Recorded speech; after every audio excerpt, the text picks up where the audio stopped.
এই যে পাকঘরের কাটা বাছাগুলো রাখছিলাম, এগুলো পচে গেছে, তো বস্তার নিচে এগুলো দিয়ে দিলাম। এই প্লাস্টিকগুলো বাইসা ফেলাই দিই, কারণ প্লাস্টিক তো আর পচে না। এই মাটিগুলো কিন্তু টবের মাটি, অল্প পাতা টাতা দিয়ে মিশিয়ে নিচ্ছি, তো এই মাটিটা নিচে দিয়ে দিই। আর উপরে দিয়ে দিলাম গোবর সার মিশানো মাটিটা।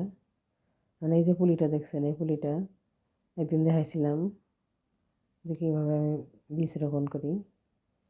সেই বীজ থেকে পুলি হয়েছে, এই পুলিটা এখন লাগাই দেব। এটা ভোলের পুলি। তো এই যে গর্ত করে পুলিটা নিচে লাগাই দিলাম। এখন আর গাছটা কোনো ব্যাগ পাবো না। মাটি ভর্তি করে দিছি, কারণ নিচে পাতা দেওয়া আছে, পয়সা পয়সা নিচ ফেলে যাবো মাটি, তাই মাটিটা ভর্তি করে দিচ্ছি। এখন পুরো পানি দিয়ে দিব, কারণ মাটি একবারে শুকনা, যার জন্য বেশি করে পানি দেওয়া লাগবে। তো এইভাবে বস্তায় গাছ রোপণ করলাম।